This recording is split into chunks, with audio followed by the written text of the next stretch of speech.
जय श्री राम। आज हम बात करेंगे कुंडली में धनयोग के विषय में।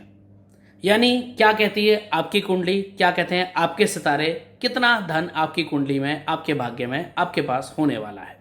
चलिए आज उसी की बात हम यहाँ करने वाले हैं। सबसे पहले हमें क्या ध्यान रखना होता है जब हम कुंडली में धनयोग की बात करते हैं, यानी कि दूसरे तरीके से अगर हम कहें तो कुंडली में धनयोग है या नहीं, ये आज हम विशेष रूप से देखेंगे।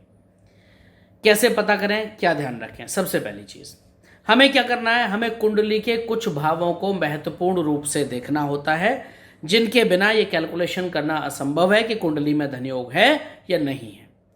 पहला भाव जिसे हम लगन भी बोलते हैं, कुंडली का लग्नेश, हमें देखना होता है उसको। दूसरा भाव जिसे हम धन भाव बोलते हैं। पांचवा भाव पंचमेश।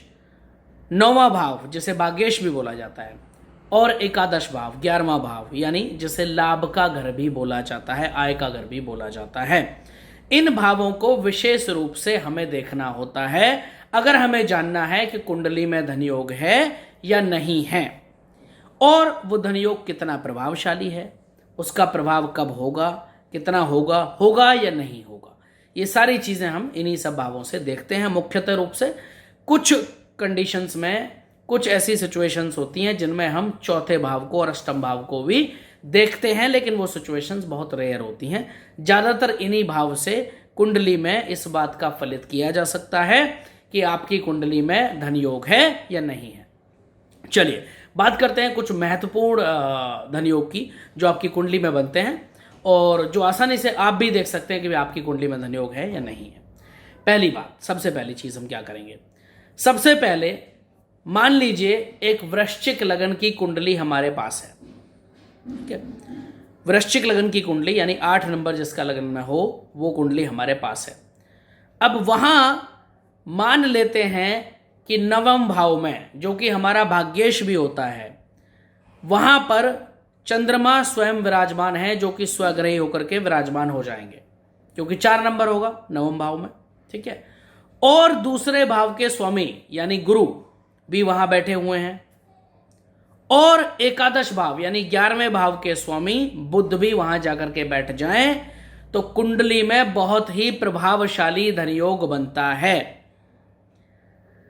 दूसरा, अगर किसी भी सिचुएशन में या किसी भी कंडीशन में या किसी भी तरह से इन भाव का यानी नवम भाव, 11वां भाव और दूसरा भाव, इनका कोई ना कोई परस्पर संबंध या कोई न कोई युति अगर बनती है तो कुंडली में धनयोग का निर्माण होता है।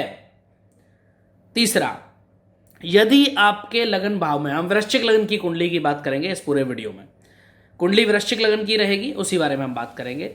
यदि आपके लगन में ही मंगल और गुरु दोनों विराजमान हैं, मंगल जो कि आपके लग्नेश हैं, लगन के स्वामी हैं, और गुरु जो आपके धन भाव के स्वामी हैं, अगर वो दोनों आपके लगन में विराजमान हैं तो निश्चित रूप से ऐसी कुंडली में अच्छा धनयोग बनता है और ऐसे लोगों को पैतृक संपत्ति मिलने के चांसेस भी बहुत ज्यादा होते हैं।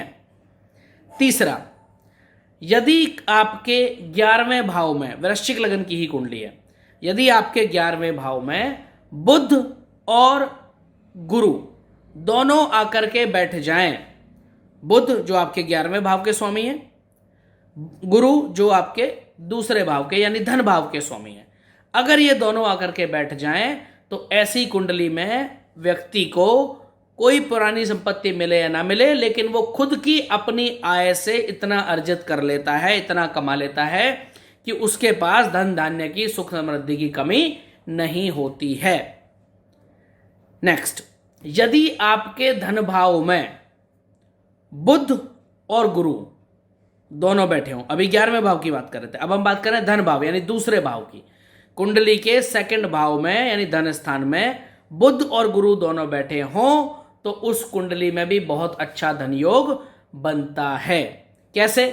क्योंकि जो गुरु हैं वो आपके धन भाव के स्वामी हैं और जो बुध है वो आपके 11वें भाव के स्वामी हैं। ऐसा व्यक्ति भी अपनी खुद की मेहनत से ही कमाए हुए पैसे से लाभ पाता है, जीवन में आगे बढ़ता है और जीवन में संपत्ति अर्जित करता है। नेक्स्ट, यदि आपके पंचमेश में 5वें भाव में, ध्यान रहे। मंगल और गुरु दोनों विराजमान हो। मंगल जो कि आपके लग्न के स्वामी है, पहले भाव के स्वामी है। गुरु जो कि आपके धन भाव के स्वामी है। और इनका संबंध किससे बना? पंचमेश से, यानी वो पंचमेश में आकर के दोनों बैठ गए। तो उस स्थिति में भी धन योग बनता है, लेकिन ऐसा व्यक्ति बहुत अपव्ययी हो सकता है, यानी उसके खर्चे बहुत ज्यादा होते हैं। विशेष एक चीज याद रखने वाली है, यदि आपके धन भाव यानी आपका दूसरा भाव कुंडली का और 11वां भाव, एकादश भाव यानी आय का भाव, उसका संबंध आपकी कुंडली के त्रिकोण से, त्रिकोण यानी त्रिकोण आप सबको पता होगा, पहला, 5वां और 9वां भाव, ठीक है। आपके दूसरे और 11वें भाव का संबंध 1, 5 और 9वें भाव से बने तो ऐसी कुंडली में भी बहुत ही उत्तम धन योग बनता है। देखिए, सबसे पहली चीज तो कर्म से बड़ी शायद कोई चीज नहीं है।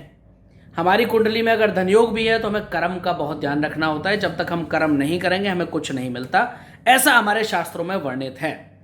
लेकिन ये कुछ और भी बहुत सारे योग होते हैं कुंडली के अंदर, धन योग के और भी बहुत सारे अनगिनत योग हैं, ठीक है। बहुत सारी सिचुएशंस और भी होती हैं जिनमें हम देखते हैं कि भाई कुंडली में धन योग बन रहा है या नहीं बन रहा है। लेकिन विशेषकर इन परिस्थितियों में जो मैंने बताई, ज्यादातर परिस्थितियों में अच्छा धन योग कुंडली में बनता है और ऐसा व्यक्ति अपने लिए धन कमा करके एक अच्छा जीवन व्यतीत करता है। अब इसमें हमें 2 चीजों का विशेष ध्यान रखना है।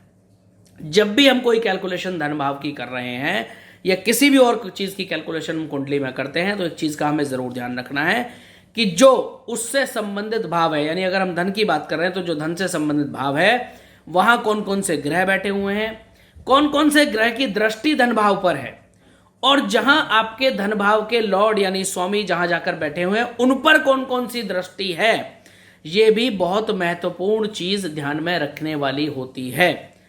क्योंकि अगर ऐसा हम नहीं देखते हैं तो कुंडली में ये गणना करना बिल्कुल भी संभव नहीं है कि इस व्यक्ति के पास या किसी भी व्यक्ति के पास धन योग होगा या नहीं होगा। ऐसी कुंडली में कितना धन इंसान कमा पाएगा, इकट्ठा कर पाएगा या नहीं कर पाएगा, ये सारी चीजें हमें ध्यान रखनी होती हैं कुंडली में धन योग के लिए।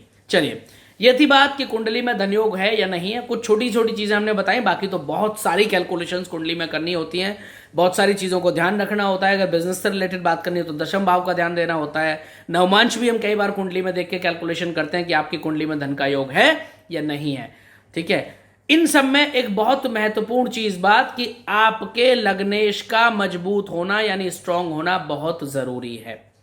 अगर आपके लग्नेश स्ट्रांग नहीं है, मजबूत नहीं है या मजबूत परिस्थिति में नहीं बैठे हुए हैं, तो उस परिस्थिति में ये जितने भी धन योग बनते हैं इनका उतना ज्यादा लाभ नहीं मिल पाता है। लेकिन अगर आपके लग्नेश बहुत स्ट्रांग है, बहुत मजबूत हैं, तो इनका कहीं ना कहीं आपको बहुत ज्यादा इन योग से लाभ मिलता है और आपके जीवन में धन धान्य सुख समृद्धि की कमी नहीं रहती है। अगर ये वीडियो अच्छी लगी तो इसे लाइक करिए और इसी तरीके की वीडियो के लिए आप हमारा जो चैनल है वो सब्सक्राइब करिए। हमें कंसल्ट करने के लिए नीचे दिए गए नंबर पर कॉल भी कीजिए।